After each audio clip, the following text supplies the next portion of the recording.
My love, you are loved and supported unconditionally. Oof. Do you believe that? What comes up when I say that? What would it mean for you if that were true? If you really believed that that were true? You are loved and supported unconditionally.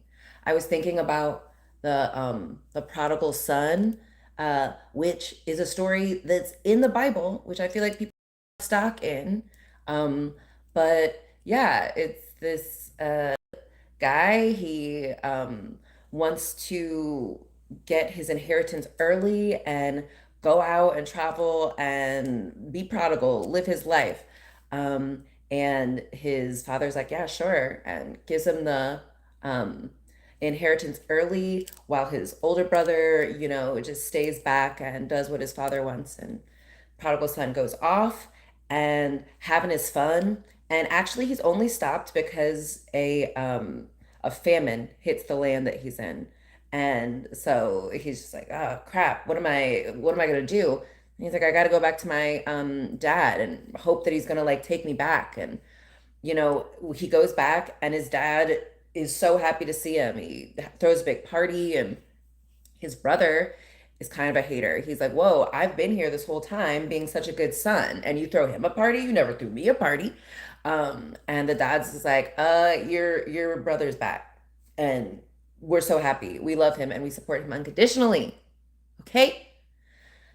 Love and support manifest in lots of different ways. And yeah, sometimes loving and supporting someone means letting them do what they want to do, letting them go on their journey, figure out what they're doing, figure out, their stuff without you, you know? And yeah, like it was actually really loving of both the father and the older brother to be like, hey, prodigal son, go out, do your thing. We love you. We can't go with you because we would just be like, I don't know, I don't agree, I don't believe it, and it would just ruin your time. So sometimes you got to just let people go and do their thing. I was thinking about what's the movie that we all love, Adam's Family. Okay, I was thinking about Adam's Family and how Uncle Fester, he and Gomez, they have some fight, and Fester goes off and he kind of like disappears for years. And um, in that time, like the family goes about their life. And then one day, Fester pops back up after years of like no contact.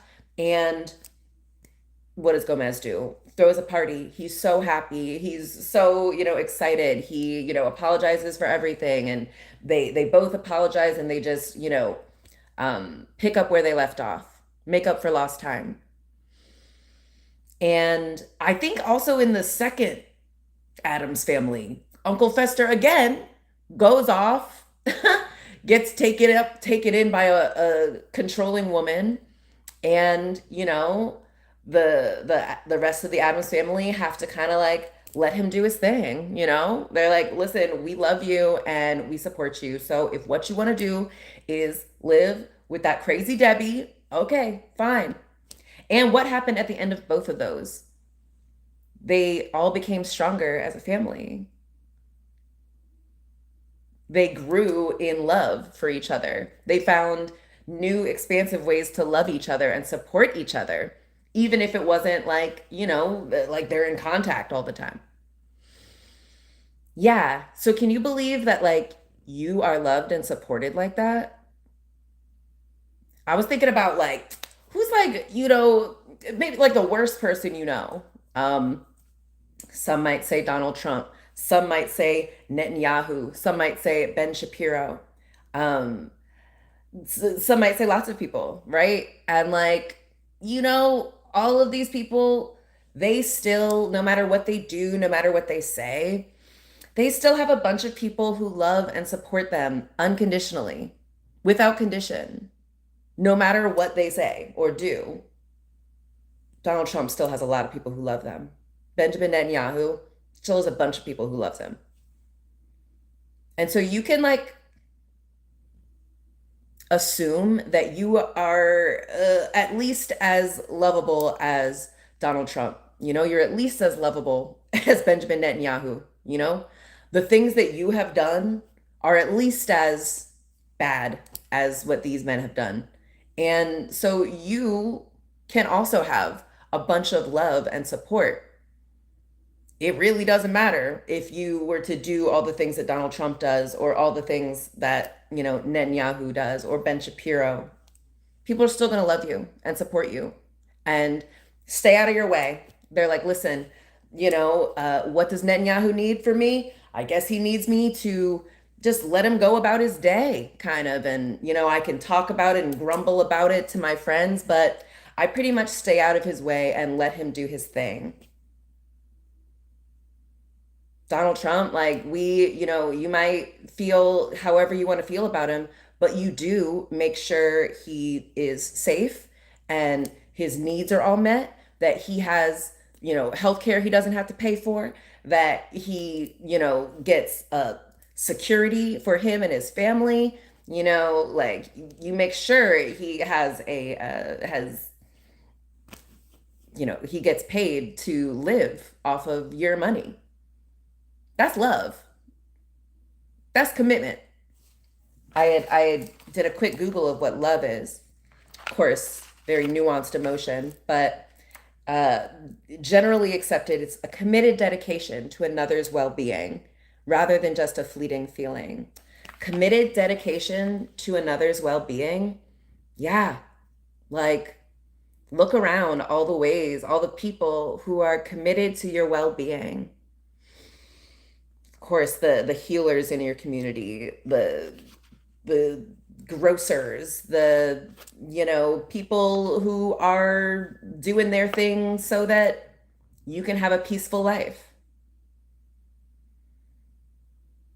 Yeah, and so I think of like yeah, it's like you can do a big example like Netanyahu or Trump, who have, no matter what they do, a bunch of people who are dedicated to their well-being.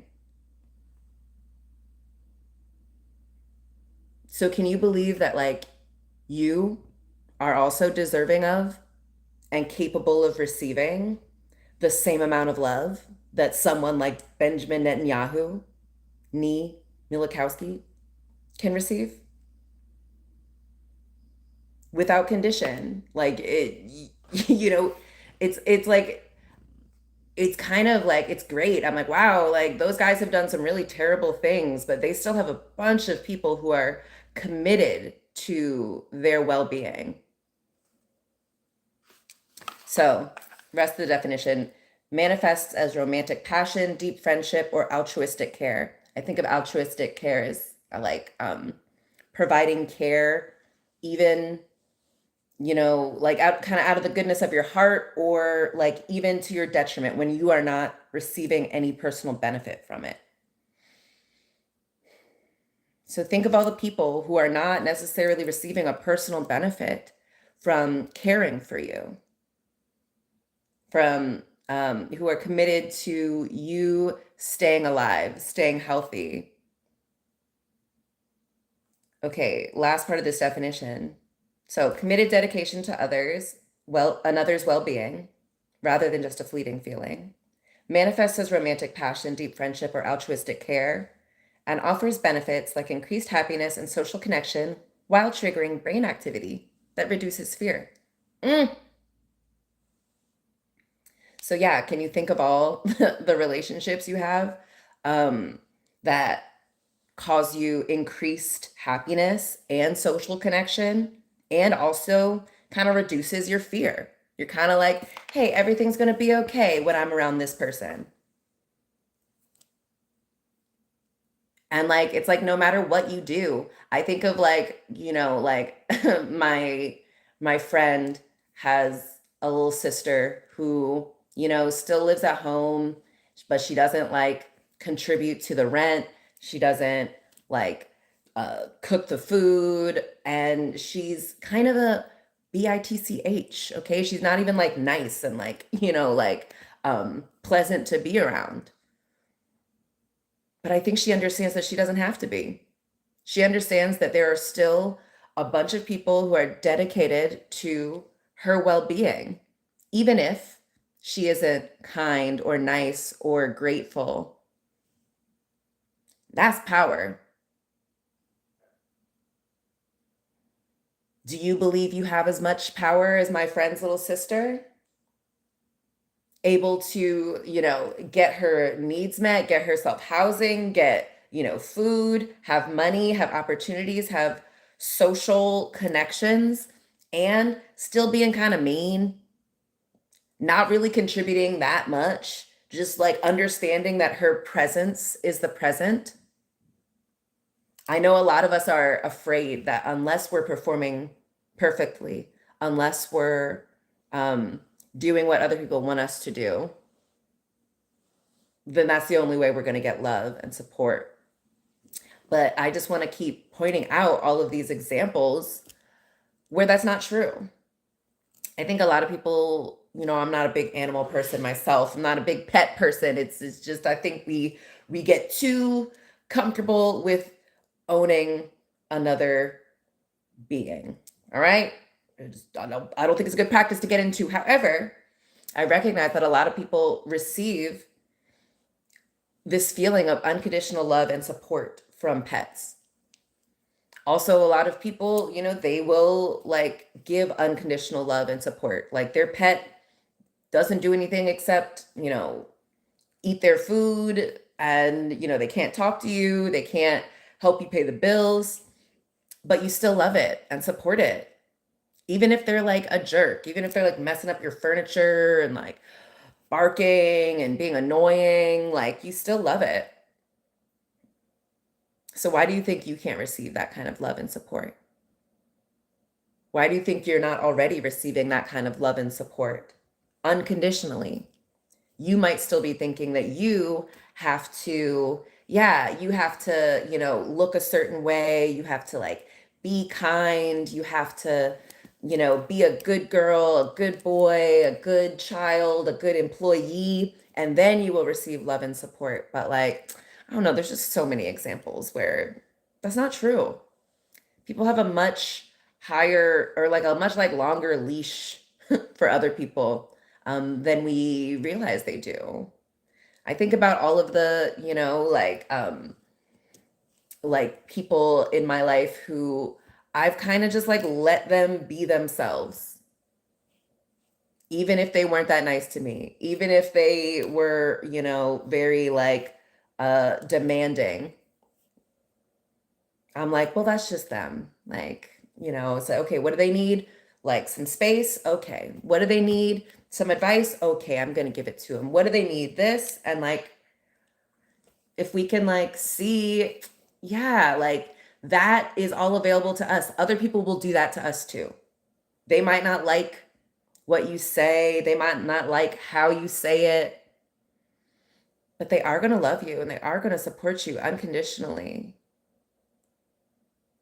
I'm like always so surprised. I watch all these things about like scammers and cult leaders and you know, murderers, and it is like very, very rare. I don't think I've ever seen one where like the person is just this total recluse who is disconnected from the community and everyone is like, who is this person? Where did they come from? Like they always have family, they always have friends, they always have, people who will ride with them till the end too.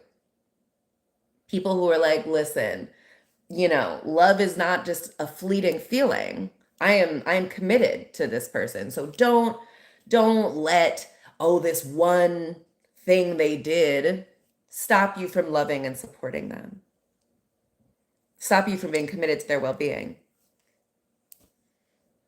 Not saying you should go along and do that, just conveying the pattern I've recognized that, like, wow, we really let people get away with a lot. And we will let them live their life comfortably. We might grumble about it, behind their back or out of earshot of them, but like, we let them do their thing, babe. That's love. That's a lot of times what someone needs for their well-being, is for people to just like trust that, like, let them do their thing and, back off.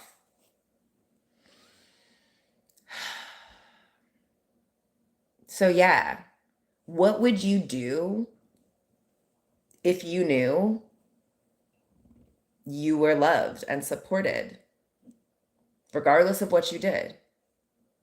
Now, please don't go and be, a murderer or like anything like that. Please don't be like Trump or Netanyahu or Ben Shapiro. But understand that, like, we have a lot more room to mess up and to be human and to be, be like unpleasant, to be just ourselves, and people will still be committed to our well-being. Yeah, what would you do if you knew you were loved unconditionally? What projects would you take on? What would you no longer tolerate if you knew you were loved unconditionally? Now, if you know you're loved unconditionally, you don't settle for less than unconditional love. You don't settle for a conditional love. You don't settle for love and support that comes with strings, that ties you, that like says like, okay, I'll only love you and support you if you do this. Like, maybe if you think you're not going to be loved and supported unconditionally, you settle for conditional love and support. Maybe that's what you've been doing. You kind of assume there will be no beings who will love and support you unconditionally. So you settle for conditional love and support. You're like, okay, what are the conditions that I can get this type of love and support? Hey, you don't need to do that. You don't need to do that. It's always this or better. And so what if you believed you were loved and supported unconditionally, like Netanyahu, like Uncle Fester, okay? Like the prodigal son. Like the prodigal son, it's in the Bible. It's like God is telling you, go and be prodigal. You'll always be able to come home to receive love and support. I think I delivered the message. All right, guys, like, comment, subscribe. Let me know what you think. And yeah, I know I was surprised that was the message that came through, and that was the title and the substance. I was like, oh, that was interesting. But I think Spirit wants you to hear that. So remember, you are loved and supported unconditionally.